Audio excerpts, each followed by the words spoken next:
अस्सलाम वालेकुम। Sindh online school में अवा शागिर्दन के भलीकार आऊं आया अवांजे इल्म कीमिया जो उस्ताद नजफ हैदर मेमन। प्यारा बारो अज असा चैप्टर नंबर 7 स्टार्ट कंदासी। उन चैप्टर नंबर 7 जो नालो आहे असां वटि गार ऐं सस्पेंशन, सॉल्यूशन एंड सस्पेंशन। अॼोके लेक्चर जे अंदर असां गार ऐं गार जे क़िस्मनि जी वज़ाहत कंदासी त गार छाके चइबो आहे ऐं गार जा कहिड़ा क़िस्म आहिनि, यानी what is solution and its types.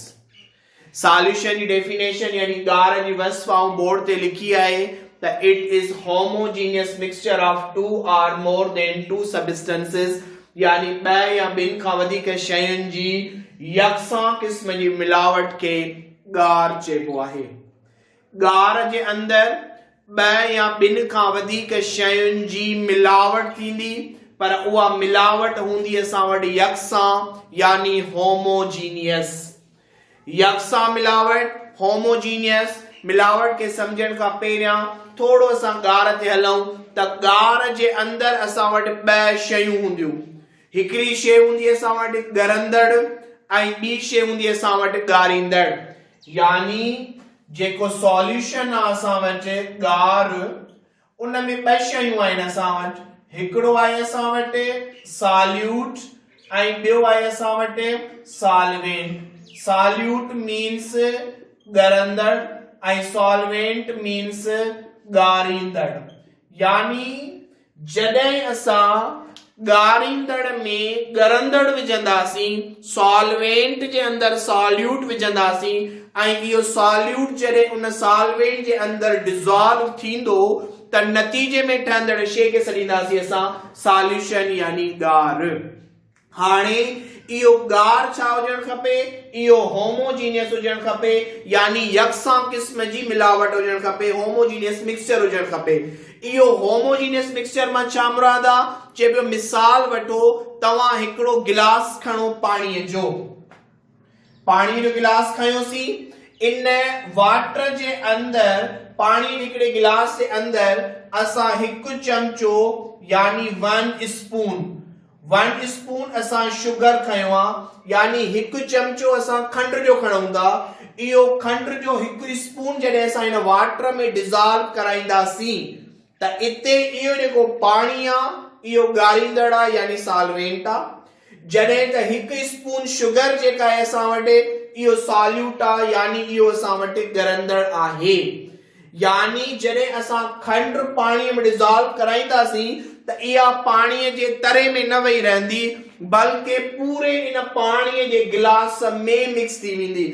यानी जेतिरी क्वांटिटी उन जी मथे हूंदी ओतिरी क्वांटिटी उन जी हेठि हूंदी, ओतिरी क्वांटिटी विच ते हूंदी, छाकाणि हाणे उहा सॉलिड फॉर्म में शुगर न हूंदी, इहा वाटर जे अंदर डिसॉल्व थी करे लिक्विड बणिजी वेंदी।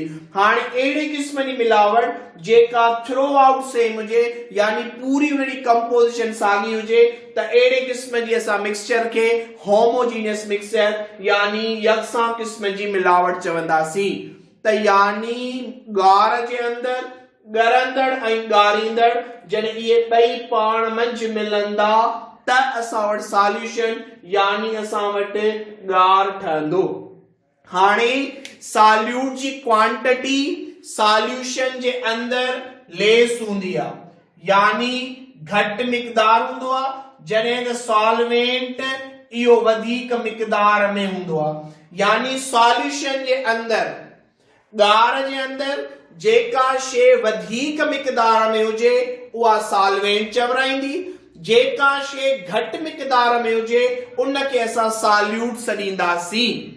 हाणे माना ख़बर पइजी वई असांखे त सॉल्यूशन जे अंदर ॿ शयूं असां रखियूं आहिनि, हिकिड़ी शइ असां वटि ॻरंदड़ आहे, ॿी शइ असां वटि ॻारींदड़ आहे। जेका ॻरंदड़ शइ हूंदी आहे उहा हमेशह घटि मिक़दार में हूंदी आहे ऐं जेका ॻारींदड़ शइ आहे असां वटि उहा हमेशह वधीक मिक़दार जे अंदर हूंदी आहे। हाणे इन ॻरंदड़ ऐं ॻारींदड़ जे बुनियाद खे वठी करे असां वटि गार जा क़िस्म 9 था ठहनि पिया, यानी there are 9 types of the solution on the basis of solute and solvent. यानी ॻरंदड़ ऐं ॻारींदड़ जे हिसाब सां। हिते कुछ आउं क़िस्म छखन लिखिया आहिनि, उन्हनि जे मिसाल खे वठी करे थोरो सम्झंदासीं त इहो कीअं। हाणे चए थो त जेकॾहिं सॉल्यूट ॻरंदड़ असां वटि गैस हुजे ऐं सॉल्वेंट बि असां वटि गैस हुजे, त यानी ॻरंदड़ बि गैस आ, ॻारींदड़ बि गैस आ, त इहो कहिड़े क़िस्म जो सॉल्यूशन आ? चए थो त इन जो एग्जांपल असां वटि एयर आ, हवा इन जो मिसाल आ। असांखे ख़बर आ त air it is a mixture of gases.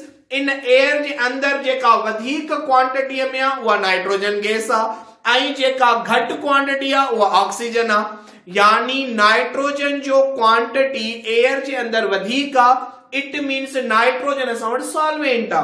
जॾहिं त ऑक्सीजन या ॿियनि गैसेस जी क्वांटिटी एयर जे अंदर घटि आ, इट मीन्स ऑक्सीजन ऐं जेके ॿियूं गैसूं आहिनि उहे सॉल्यूट आहिनि। यानी जॾहिं इहे सभु शयूं पाण में मिलंदियूं त एयर ठहंदी ऐं एयर असां वटि हिकिड़े क़िस्म जो सॉल्यूशन आहे असां वटि, जंहिंमें सॉल्यूट बि गैस आ, सॉल्वेंट बि गैस आ।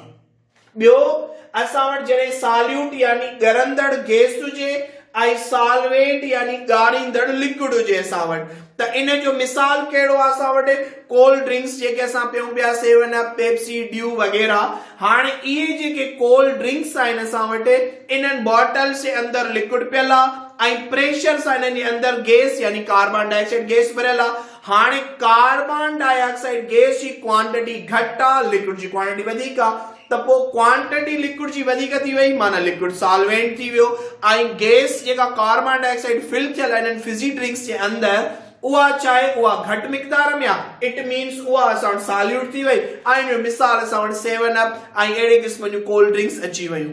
उन खां बाद में ॿियो मिसाल ॿियो क़िस्म आहे असां वटि जंहिंमें सॉल्यूट यानी ॻरंदड़ गैस हुजे ऐं सॉल्वेंट यानी ॻारींदड़ वरी सॉलिड हुजे।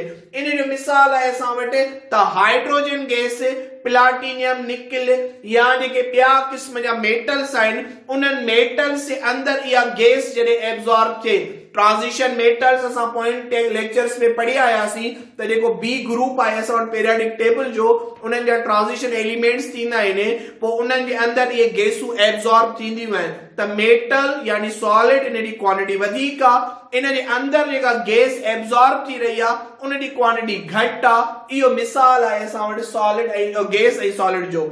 जॾहिं त वरी ॿियो क़िस्म आहे जंहिंमें सॉल्यूट असां वटि लिक्विड हुजे ऐं सॉल्वेंट वरी गैस हुजे असां वटि, यानी ॻरंदड़ लिक्विड आहे ऐं ॻारींदड़ वरी गैस आहे। चए थो त इन जो मिसाल क्लाउड्स यानी ककर आहिनि असां वटि। हाणे ख़बर आहे त ककरनि जे अंदर पाणी हूंदो आहे, ककर एयर जे अंदर मूव कंदा आहिनि, एयर जी क्वांटिटी वधीक आहे, एयर गैस आहे, ककरनि जे अंदर पाणी जी क्वांटिटी एयर जे मुक़ाबले में घटि आहे, यानी लिक्विड सॉल्यूट थी वियो ऐं गैस यानी एयर सॉल्वेंट थी वियो। इहो ॿियो मिसाल स्टीम यानी बाफ़ आहे, बाफ़ बुखार जी सूरत इख्तियार कंदी आहे, उन में लिक्विड जा पार्टिकल्स घटि मिक़दार में हूंदा आहिनि, एयर वधीक मिक़दार में हूंदी आहे असां वटि।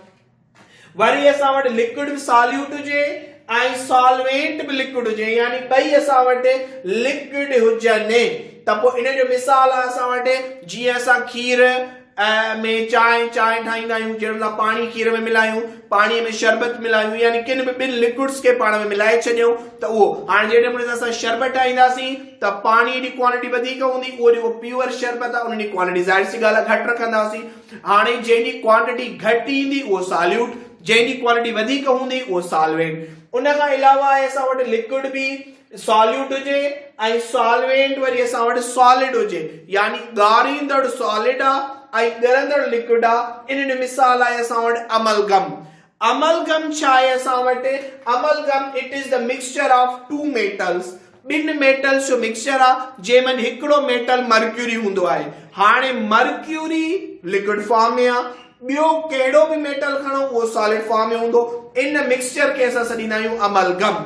ऐं उन खां अलावा ॿियो मिसाल अथसि जेली। हीअ जेकी जेलियूं असां कस्टर्ड वग़ैरह में विझी करे खाईंदा आहियूं, त इहो जेको जेली जो पाउडर आहे असां वटि, इहो जेलीअ जो पाउडर घटि मिक़दार में आहे। जॾहिं इहो जेली जो पाउडर जेको आहे असां वटि उहो ॻरे थो पियो, ॻारींदड़ आहे असां वटि, ऐं पाणी वरी उन जे अंदरि असां घटि मिक़दार में विझंदासीं त छाकाणि त उहो पाणी वरी फ्रीज़ थी करे जेली सूरत तयार कंदो। त यानी इहो हिकिड़ो मिसाल बि आहे असां वटि जेली पाउडर जेको आहे इहो बि असां वटि मिसाल आहे त यानी जंहिंमें सॉल्यूट लिक्विड हुजे ऐं सॉल्वेंट असां वटि सॉलिड हुजे। त यानी इहो असां वटि गार जा 6 क़िस्म ॿिया क़िस्म बुक्स में लिखियल आहिनि, तव्हां उन्हनि खे रेफर करे वठिजो। त यानी गार छाखे चइबो आहे? Homogeneous mixture of 2 or more than 2 substances, ॿ या ॿिनि खां वधीक शयुनि जी हम जिन्स मिलावट खे या यकसा मिलावट खे असां गार सॾींदासीं। गार जे अंदरि 2 शयूं ॾिठियूंसीं, सॉल्यूट ऐं सॉल्वेंट। उन सॉल्यूट ऐं सॉल्वेंट जी बुनियाद ते असां वटि गार जा 9 क़िस्म हुया, जिन में कुझु क़िस्म जी वज़ाहत अवां ने साम्हूं कई। उम्मीद पियो कयां त तव्हांखे मुंहिंजो अॼोको लेक्चर सम्झ में अची वियो हूंदो। Thank U very much.